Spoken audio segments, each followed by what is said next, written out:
This is NexDef Book Audio. The New Makers of Modern Strategy.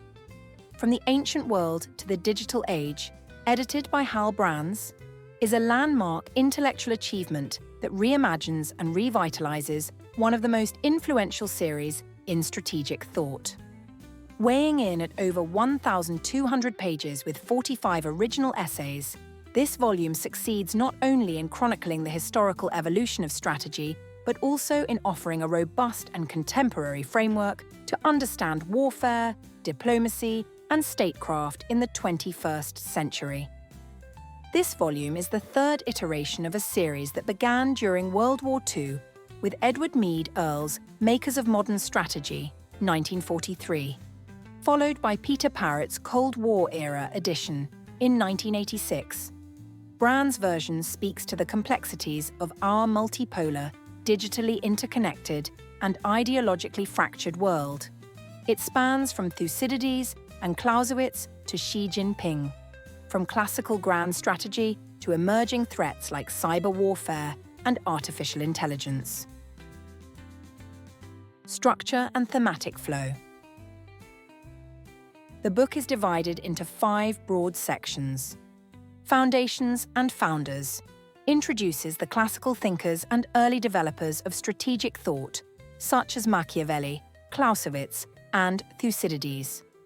Essays in this section explore how these early ideas continue to influence modern strategic paradigms.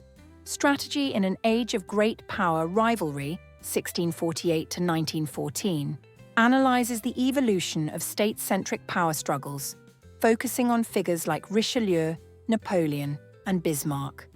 These chapters highlight how diplomacy, economic policy, and military planning converged into what we now term grand strategy. Strategy in an Age of Global War, 1914 to 1945, offers a sobering examination of strategic failures and successes during the World Wars. Margaret Macmillan's contribution stands out, dissecting the disconnect between strategic planning and wartime reality, especially pre-World War I. Strategy in a Bipolar Era, 1945 to 1991, covers Cold War tensions, nuclear strategy, arms control, and containment. Notably, essays by Lawrence Freedman and Francis Gavin reflect on the significance of civilian oversight in nuclear deterrence and the evolution of Cold War doctrines. Strategy in the Post-Cold War World, 1991 present, brings the reader to the current era of multipolar competition, hybrid warfare, and technological disruption.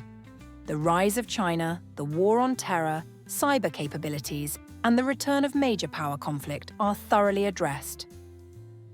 Core themes. 1.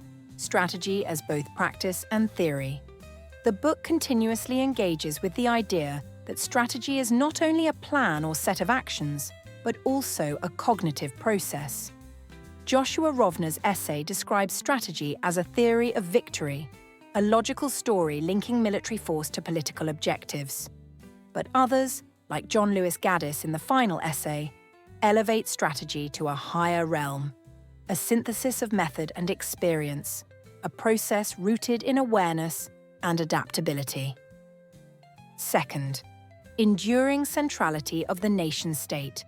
Despite globalism and the rise of transnational threats, the nation-state remains the primary unit of strategic activity. The volume rarely deviates from state-centric narratives, underscoring that military and political strategies still revolve around national interests, rivalries, and sovereignty. Third, grand strategy and prudence. From Richelieu's religiously fluid diplomacy to John Quincy Adams' restrained realism, several essays celebrate strategic restraint and the art of balancing means with ends. Conversely, essays on Napoleon, Germany in WWII, and Lyndon Johnson during Vietnam serve as cautionary tales of unchecked ambition and strategic overreach. Fourth, strategy beyond the battlefield. While military history plays a central role, several chapters delve into diplomacy, economics, and technological shifts. Thomas Mahnken's essay on arms control and competition highlights how peacetime strategies can be just as decisive as wartime ones. The elusiveness of technological dominance. Despite the hype around AI and cyber warfare, the book remains grounded. It acknowledges the transformative potential of technology but avoids treating it as a silver bullet. Cyber warfare is explored with nuance, emphasizing its limitations and integration with traditional tools of statecraft. Intellectual strengths. Breadth and depth. The range of essays spans continents, ideologies, and centuries, without losing coherence. Each essay stands on its own, yet together they form a layered and multidimensional portrait of strategy. Scholar-practitioner balance. Contributors include historians, policy experts, and former practitioners, creating a dynamic blend of academic rigor and real-world insight. Many are based in think tanks, war colleges, and defense institutions, lending a practical edge to the analysis. Relevance to modern challenges. From climate change and economic coercion to grey zone warfare and strategic competition with China, the book is current and thought-provoking. The New Makers of Modern Strategy is essential reading for military officers and defense analysts, diplomats and foreign policy advisors, political science and IR students, historians and strategic studies scholars. Anyone interested in understanding how strategy has shaped and continues to shape global affairs. This is not a book you read in one sitting. It is a reference, a course in itself, and a toolkit for strategic thinking in a chaotic world. While some essays may feel dense or academic, most are lucid, engaging, and deeply insightful.